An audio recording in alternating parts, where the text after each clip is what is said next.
Monsieur le Président de l'Université, Mesdames et Messieurs les élus, Mesdames et Messieurs les partenaires de l'Université, Mesdames et Messieurs, chers collègues, chers amis, chers directeurs de thèse, chers docteurs. C'est un moment qui est important pour vous parce que c'est le moment où vous allez recevoir les insignes du docteur et vous pouvez être très légitimement fiers de vous comme nous sommes fiers de vous. Mais choisir le nom d'une promotion, c'est également important. C'est important pour deux raisons.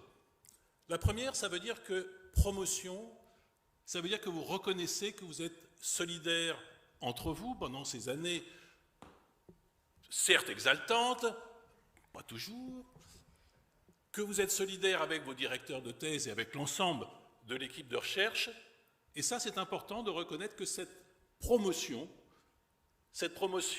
2021 va rester toute la vie et que vous continuerez à être solidaires les uns des autres. Et puis évidemment, et c'est pour ça que je suis ici, le choix du nom de la promotion est important. Le choix d'une promotion est important parce que, d'une part, ça veut reconnaître quelque chose dont parlait Pascal Briouat lorsqu'il était à ma place pour présenter Léonard de Vinci, Pascal Briouat qui est un historien de la Renaissance, qui présentait à la promotion Léonard de Vinci, la personne de Léonard de Vinci, et qui disait Léonard de Vinci n'est pas un génie tellement important. C'est quelqu'un qui a su se mettre sur les épaules de ses prédécesseurs. Et ça, c'est important de reconnaître que tout ce que nous avons fait, tout ce que nous faisons, c'est grâce aux autres, grâce à la science qui a été faite, ou grâce aux autres avec qui nous travaillons. Et en choisissant Brigitte Arbeil, vous choisissez un type de chercheuse qui est de celles et de ceux qui aident les autres à avoir une recherche reconnue et brillante, même si soi-même on est moins reconnu et moins brillant du fait de son type de recherche. Si je peux avoir la première diapositive. Brigitte Arbeil était elle aussi docteur, elle a été docteur à Poitiers comme vous, enfin comme vous ici à Tours, mais elle s'était à Poitiers, elle s'est déplacée un petit peu pour passer sa carrière professionnelle, l'ensemble de sa carrière professionnelle à Tours, où elle était maître de conférence et praticien hospitalier, donc à l'université de Tours et à l'hôpital au CHU de Tours. Sa mention, c'était en biologie cellulaire. Et pour situer, je ne dirai pas les dates précises, ça ne se fait pas, mais pour situer les choses, elle a passé sa thèse 20 ans après qu'on ait décrit, qu'on ait trouvé la double hélice d'ADN, Crick et Watson. C'était peu de temps avant, et donc c'était finalement assez nouveau. Et elle a terminé sa thèse, j'ai voulu rester dans l'ADN, on a fait beaucoup de choses, mais elle a terminé sa carrière professionnelle lorsque on a analyser l'ADN de l'homme de Néandertal. Que de progrès en sciences et que de progrès grâce aux outils qu'ont su forger les unes et les autres en sciences. Et c'est cela son travail. Elle a été responsable de la microscopie électronique et c'est elle qui a introduit la microscopie électronique ici à l'université de Tours, qui a permis à l'ensemble des chercheurs, alors plutôt du secteur science évidemment, d'utiliser le microscope électronique et de faire un certain nombre de découvertes, d'écrire un certain nombre de papiers, de comprendre un certain nombre de mécanismes, que ce soit en biologie cellulaire et évidemment, puisqu'elle était en microscopie électronique, avec des applications pour des malades. Comment je pourrais dire la personne de Brigitte Arbeil ? Toujours difficile, surtout d'expliquer ça à des gens qui ne l'ont pas connue et qui malheureusement, ne la connaîtront jamais. Alors, peut-être faut-il retenir 3 mots-clés. L'enthousiasme, la joie de vivre et l'implication.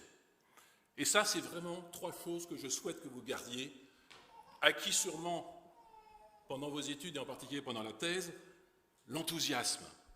L'enthousiasme de Brigitte Arbeil pour la biologie cellulaire était probablement indescriptible. Elle a porté cette discipline à l'université, au-delà de sa faculté, avec d'autres, mais c'était vraiment quelque chose qui était pour elle fantastique. Et cette capacité que l'on a à s'enthousiasmer pour son domaine, à partager son enthousiasme avec d'autres, c'est vraiment une très grande qualité que je vous souhaite de garder. La joie de vivre. Honnêtement, quand on allait voir Brigitte Arbeil, c'était pour lui demander un service. Quand on n'était pas soi-même biologiste cellulaire. On voulait utiliser le microscope électronique pour comprendre tel mécanisme, pour analyser telle maladie, et c'était du travail qu'on allait lui donner. Et que ce soit une idée, je vais dire saugrenue, comme on peut en avoir en recherche, que ce soit une idée très précise, la joie de vivre de Brigitte Arbeil faisait que c'était toujours oui. C'était toujours avec plaisir, et on n'avait pas du tout de réserve à venir la voir pour la faire travailler, ou pour plus exactement travailler avec elle. Et puis son implication était très forte. Et je crois que ça c'est très important d'être impliqué. Impliqué dans son travail, impliqué dans sa recherche, mais aussi impliqué dans sa communauté. La communauté universitaire en l'occurrence pour elle, la fac de médecine, l'université. Non seulement elle était impliquée, mais elle avait suffisamment de charisme. C'est difficile de le dire maintenant, mais essayez de venir, allez, 40 ans en arrière. On est maître de conférence, c'est-à-dire pas professeur, on est une femme, c'est-à-dire pas un homme. Pour arriver à imposer aux uns et aux autres que, pour ce qui concerne la biologie cellulaire, en particulier la microscopie électronique, il faut me suivre, moi, il fallait avoir un vrai charisme, et tout ça, elle le faisait avec un enthousiasme extraordinaire, une joie de vivre qu'elle faisait partager à tous. Enseignante, elle était plus qu'impliquée.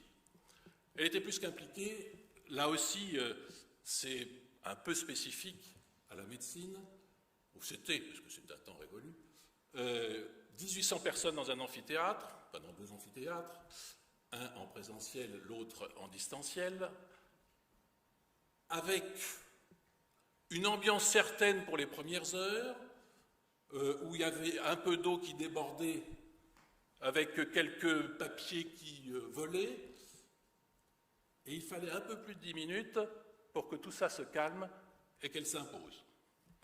Et avec un amour des étudiants qui était tellement visible, 1850 quand même à tenir, c'est la moitié d'une composante comme la faculté de médecine quasiment. Eh bien, elle était surnommée la maman des P1, c'est-à-dire des premières années de médecine. Arriver à s'imposer, à faire partager son enthousiasme pour la biologie cellulaire, à entraîner tout le monde, c'était vraiment une grande qualité. Et on va passer à la diapositive suivante. Sa recherche, c'était quoi? Je vous ai parlé de la microscopie électronique. Eh bien, c'était de mettre au point non seulement cette technique, mais de faire en sorte qu'elle soit parfaite, de façon à pouvoir voir très clairement un certain nombre de choses qu'on ne voyait pas auparavant et qui vont être importantes. Alors j'ai pris un exemple que je connais un peu mieux que les autres. En haut, vous voyez Brigitte Arbeil qui regarde dans son microscope électronique. Et qu'est-ce qu'elle regarde? Juste en dessous, en fait, c'est une coupe de peau. Nous ne sommes pas à l'échelle du millimètre ou du micromètre, nous sommes à l'échelle de l'angstrom. Et donc, on a plusieurs cellules. Vous avez vers le haut quelque chose qui est un petit peu noir, c'est en fait le mélanocyte, c'est une cellule qui fabrique les grains de beauté, pour faire simple, pas que ça, qui fabrique la pigmentation de façon générale. Et puis à côté, elle est entourée par 2 cellules plus claires qui sont les kératinocytes de la peau. Et puis vous voyez au milieu à peu près, enfin, qui traverse la diapositive, un trait noir, c'est la membrane basale, mais avec une technique d'immunomicroscopie électronique qui affirme que là, on a retrouvé, grâce à on permet d'isoler exactement où sont situés des anticorps d'une maladie dirigés contre un antigène d'une cellule.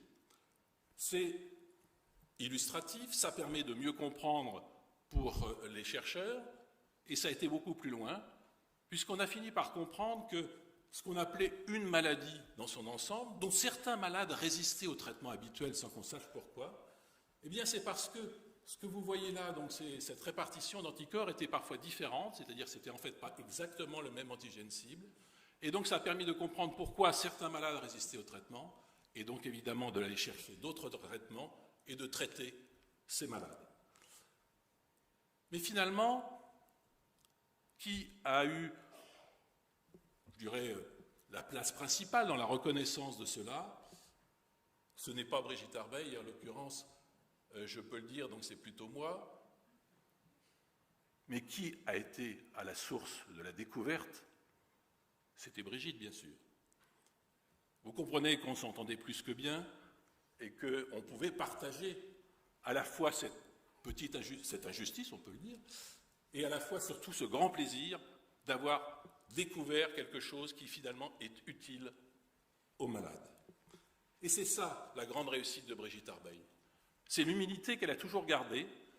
Elle n'a jamais cherché à se mettre en avant, elle a cherché à faire, permettre de faire, et ça a été ça, sa réussite pour la microscopie électronique, labellisée, une des premières, parce que ce qu'on appelait label Rio. Il faut savoir que des collègues, notamment des collègues parisiens, alors qu'ils ont du matériel à Paris, envoyaient leurs échantillons à Brigitte Arbeil parce qu'elle était reconnue comme travaillant spécialement bien et permettant de faire ce genre de choses et donc facilitant les découvertes.